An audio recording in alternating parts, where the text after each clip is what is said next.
देखिए अब मैं अभी कंटिन्यू चैप्टर 11 के क्वेश्चन ही कर रहे हैं। अब इसमें 11.1 में मैं क्वेश्चन नंबर 7 कराने जा रहा हूँ। देखिए क्वेश्चन नंबर 7 काफ़ी इम्पोर्टेंट क्वेश्चन है। इसमें क्या दिया हुआ है, एक चाप द्वारा केंद्र पर अंतरित कोण 120 की त्रिज्या 12 सेंटीमीटर है।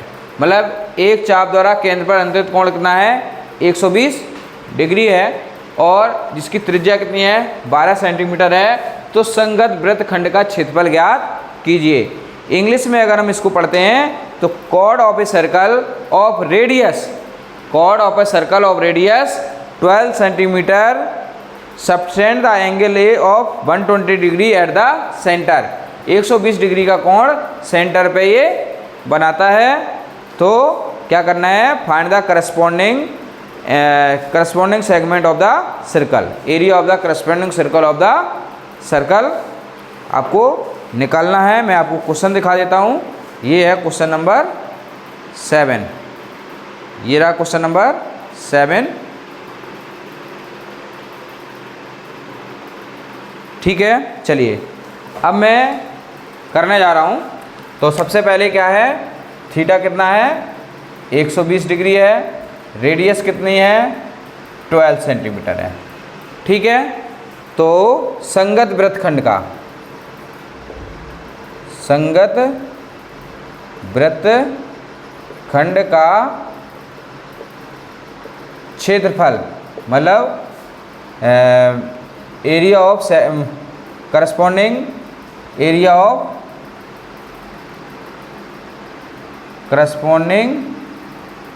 Area of segment. तो सूत्र तो फॉर्मूला इसका वही होगा, theta upon 360 pi r square minus 1/2 r square sine theta. आपको यही सूत्र लगाना है, इजी रहता है। 120 अपॉन 360 इंटू 22 अपॉन 7 इंटू इसमें पाई की वैल्यू पाई 3.14 यूज करना है, पाई की वैल्यू 3.14 यूज करना है, into 12 minus 1/2 12 into 12 into sine 120 sine 120। अब ये कट गया 3 बार, 3 1 जा 3 4 जा, ये आ गया 3.14 इंटू 4 इंटू 12, ये कट गया 6 माइनस 6 इंटू 12। ये साइन 120 की वैल्यू होती है √3/2 वैल्यू होती है। साइन 120 बराबर होता है √3/2। ठीक है, अब इनका मल्टीप्लाई कर लो, 4 2 16, 4 1 4 1 5, 4 दिया 12 इंटू 12 माइनस 6 दूनी 12, 6 1 6 1 7। सॉरी, इससे पहले हम इसको काट लेंगे, इससे 6 आ जाएगा, तो ये हो जाएगा 36 इंटू √3 की वैल्यू होती है, √3 की वैल्यू दी है 1.73। अब इसको मल्टीप्लाई कर लो, 12 छंग 72, 12 पंचे 60 और 67, 12 दूनी 24 और 6 30, 12 कन 12 3 15 माइनस। अब इनका मल्टीप्लाई कर लो, 173 में 36 का 6 3 18, 6 7 42, 1 43, 6 1 6 4 10, 3 3 का 9, 3 7 21, 3 1 3 2 5, 8 2 2 6, कितना गया 62.28।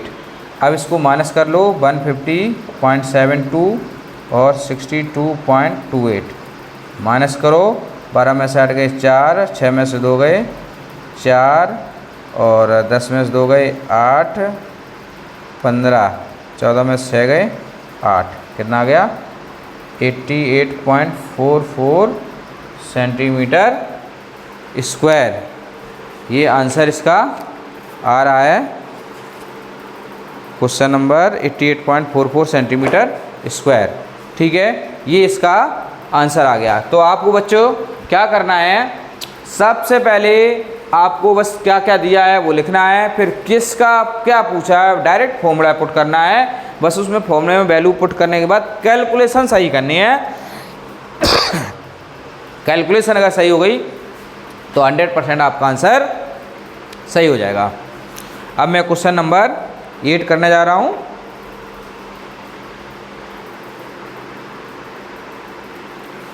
देखिए स्टूडेंट्स, अब ये क्वेश्चन नंबर 8 में कराने जा रहा हूँ। ये क्वेश्चन नंबर 8 दिख रहा है आपको, घोड़ा घास खा रहा है, इसको 5 मीटर रस्सी से बांधे जाता है, ठीक है। ये इंग्लिश मीडियम में बच्चे देख सकते हैं। फिर ये इसमें ये पूछा गया है, इसमें 2 पार्ट पूछे गए हैं। कितने पूछे गए हैं? 2 पार्ट पूछे गए हैं कि the area of that part of the field in which the horse can graze the increase, ठीक है। तो मैंने हिंदी में लिखा हुआ है इसको, हिंदी में लिखा हुआ है मैंने इसको, ये ऐसे खूंटी है,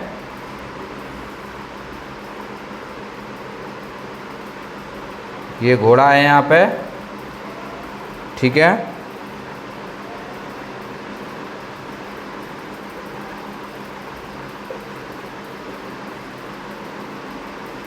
देखिए मैंने इस क्वेश्चन को हिंदी में लिख दिया है कि एक वर्गाकार घास का मैदान है।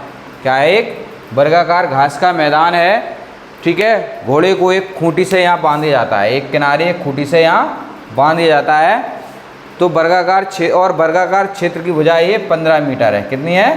15 मीटर है, 15 मीटर है, ठीक है ना, 15 मीटर है। घोड़े की रस्सी की लंबाई, शुरू में घोड़े की जो रस्सी है वो कितनी है? 5 मीटर है। कितनी है? 5 मीटर है। तो घोड़े द्वारा चरे जाने वाला क्षेत्रफल ज्ञात कीजिए। आपको पता है वर्ग का प्रत्येक कोण कितना होता है? प्रत्येक कोण कितना होता है? 90 degree. Every angle of square कितना होता है? 90 डिग्री होता है, ठीक है। तो यानी कि थीटा आपका कितना हो गया? 90 डिग्री। रेडियस कितनी हो गई? 5 मीटर हो गई, क्योंकि घोड़े की जो रस्सी है वही। तो एरिया घोड़े द्वारा चले जाने वाला क्षेत्रफल, तो क्या है? The area of that part of the field in which the horse can graze. Area of that part which horse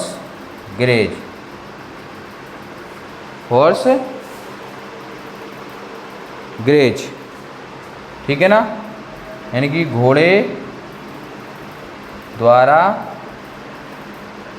चरे जाने वाला भाग कितना होगा?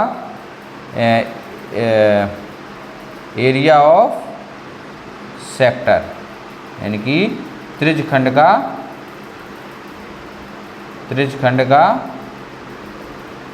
क्षेत्रफल।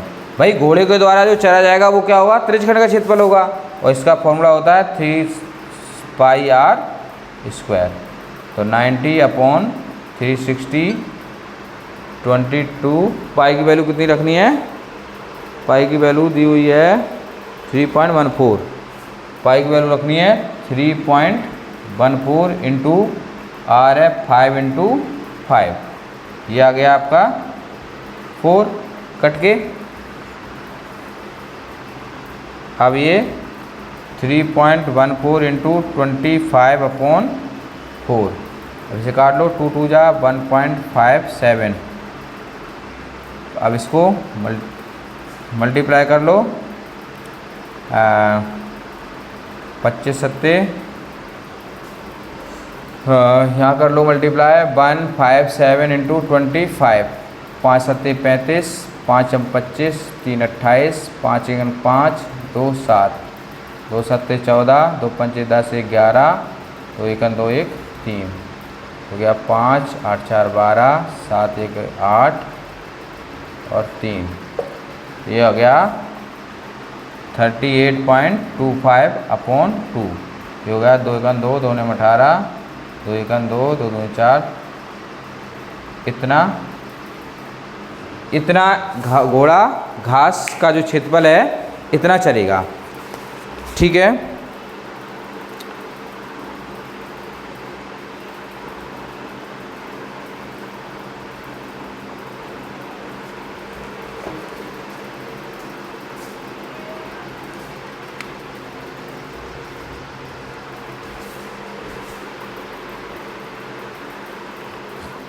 हाँ तो जो है ये इसमें कैलकुलेशन की तो ये इतना आ गया, फिर इसका मल्टीप्लाई 39.25/2, फिर डिवाइड किया तो इतना घोड़ा इतना घास चलेगा, इतने क्षेत्रफल को घास चलेगा।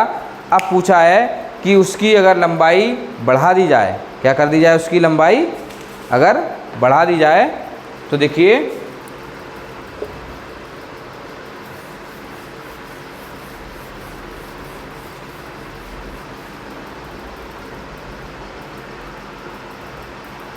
अब क्या करना है कि सेकंड पार्ट में रेडियस हो गई आपकी 10 metre.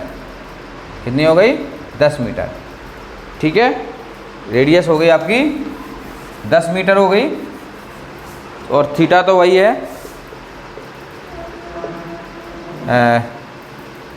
Area of sector θ/360 pi r square 90/360 3.14 into 10 into 10, ये आपका आ गया 457.5 1.57 इंटू 50 मल्टीप्लाई कर लो, 5 सत्ते 35, 55 25 3 28, 5 एकम 5 2 7, इतने मीटर। अगर इसकी रस्सी की लंबाई बढ़ा दी जाती है तो इतना एरिया चलेगा, लेकिन पूछा गया है इंक्रीज एरिया,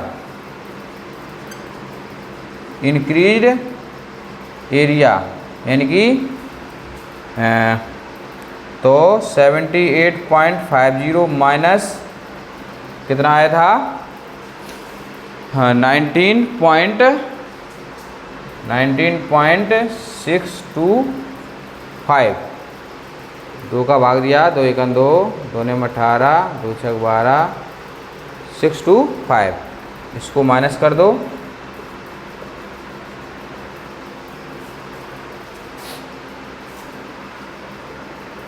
(78.50) 19.625 5 7 14 6 8 7 में से 17 में से 9 गए 8 और 58.875 मीटर स्क्वायर। तो इतना भाग क्षेत्रफल बढ़ जाएगा। ठीक है, ये आपका क्वेश्चन नंबर 8 सॉल्व हो गया है। अब मैं चलूँगा क्वेश्चन नंबर 9 पर। कौन सा क्वेश्चन नंबर करूँगा? 9। ठीक है,